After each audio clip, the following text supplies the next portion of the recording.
Hello friends, welcome on my YouTube channel let's do something.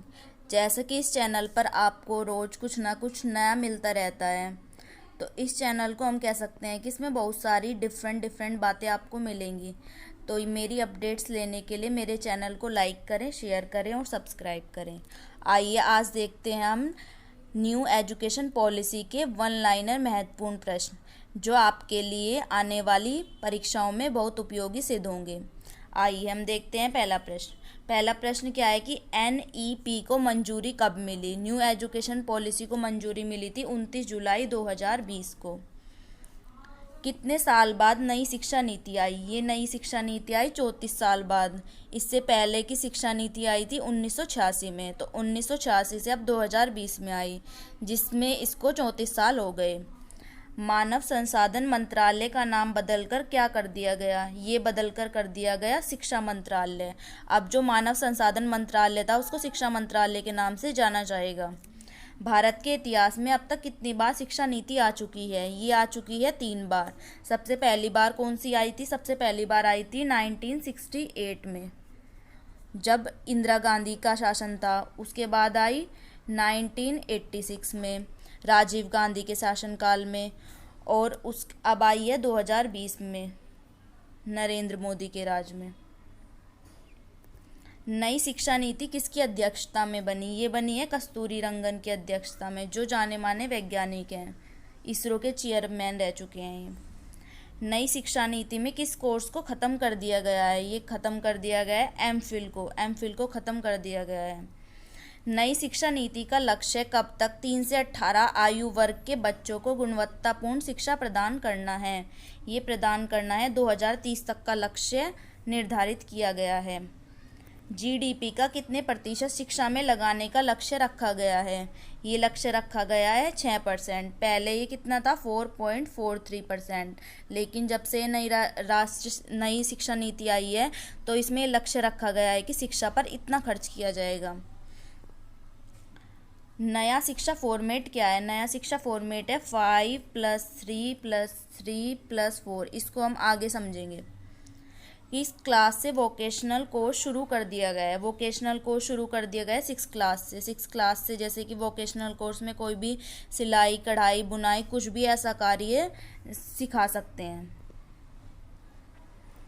Next question क्या है कि 21वीं सदी की पहली नीति कौन सी है। 21वीं सदी की पहली नीति है नई शिक्षा नीति 2020। उससे पहले की जो ये 2 नीति आ चुकी हैं, ये 20वीं सदी की नीति कही जाएंगी। नई शिक्षा नीति का क्या उद्देश्य है। इसका उद्देश्य है देश के विकास के लिए अनिवार्य आवश्यकताओं को पूरा करना। नई शिक्षा नीति को पूरी तरह से लागू करने के लिए कब तक का टारगेट रखा गया है। इसका टारगेट रखा गया है 2040 तक का, क्योंकि अभी तो ये नई शिक्षा नीति आई है, इसको धीरे धीरे पूरी तरह से लागू होने में बहुत टाइम लग जाएगा, तो ये टारगेट 2040 तक का रखा गया है। नई शिक्षा नीति में किस कक्षा तक मातृभाषा, स्थानीय या क्षेत्रीय भाषा में पढ़ाई का माध्यम रखने की बात कही गई है। ये कही गई है 5th क्लास तक। 5th क्लास तक बच्चों को मातृभाषा, स्थानीय भाषा या क्षेत्रीय भाषा में ही पढ़ाई कराई जाएगी। विदेशी भाषा की पढ़ाई किस लेवल से होगी। ये होगी सेकेंडरी लेवल से। एनईपी का पूर्ण रूप क्या है। इसका पूर्ण रूप है न्यू एजुकेशन पॉलिसी। सॉरी, ये टाइपिंग में थोड़ी मिस्टेक हो गई थी। New education policy 2020। भारत के शिक्षा मंत्रालय के मंत्री कौन है। ये मंत्री हैं रमेश पोखरियाल निशंक। नई शिक्षा नीति के अनुसार पीएचडी करने के लिए क्या अनिवार्य कर दिया गया है। 4 साल तक की स्नातक डिग्री को अनिवार्य कर दिया गया है। अब हम देखते हैं इसके महत्वपूर्ण बिंदु, जैसे कि extra curriculum activities main curriculum में शामिल कर दी गई हैं इसमें नई शिक्षा नीति में, और वोकेशनल कोर्स जो कि कक्षा 6 से शुरू कर दिया जाएगा।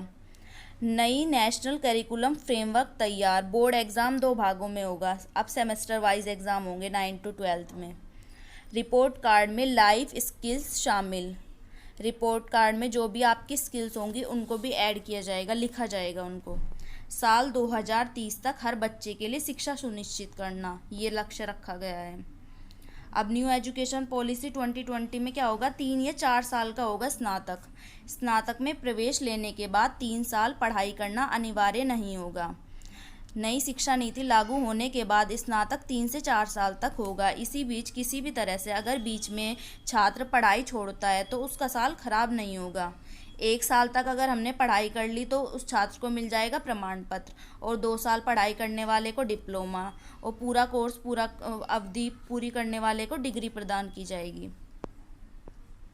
स्कूली शिक्षा में देखते हैं कि क्या क्या बदलाव होंगे NEP 2020 में। इसमें होगा कि 3 से 6 साल के बच्चों के लिए अर्ली चाइल्डहुड केयर एवं एजुकेशन होगा। 3 से 6 साल के बच्चों के लिए NCERT द्वारा फाउंडेशनल लिटरेसी एवं न्यूमरेसी पर नेशनल मिशन शुरू किया जाएगा। 9वीं से 12वीं की पढ़ाई की रूपरेखा, ये पढ़ाई होगी 5+3+3+4 के आधार पर। बच्चों के लिए नए कौशल शुरू किए जाएंगे, कोडिंग कोर्स शुरू किए जाएंगे। अब ये देखते हैं कि 5+3+3+4 फॉर्मेट क्या है। इस फॉर्मेट का क्या मतलब है। पहला फॉर्मेट क्या था, 10+2, जिसको चेंज कर दिया गया है। 10+2 क्या था कि 6 से बच्चा जब 6 साल का हो जाता था तब से उसकी पढ़ाई शुरू होती थी, लेकिन अब 3 साल से बच्चे की पढ़ाई शुरू होगी।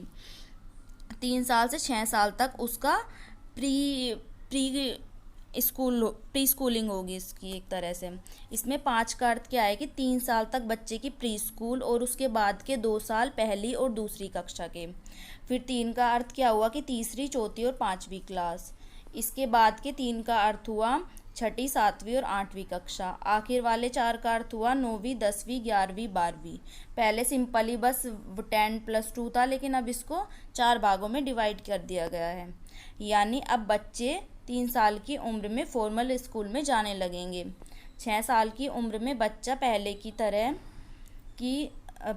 तरह ही कक्षा में होगा। दरअसल नई व्यवस्था में प्ले स्कूल के शुरुआती साल भी स्कूली शिक्षा में जोड़ दिए गए हैं। तो ये थे highlights of new national education policy 2020। अगर आपको मेरा प्रयास अच्छा लगा हो तो मेरी वीडियो को लाइक करें और चैनल को सब्सक्राइब करना न भूलें। अगर आप सबका सपोर्ट रहा तो मैं इस चैनल को कंटिन्यू रखूँगी और आपके लिए न्यू चीज़ें लाती रहूँगी। धन्यवाद।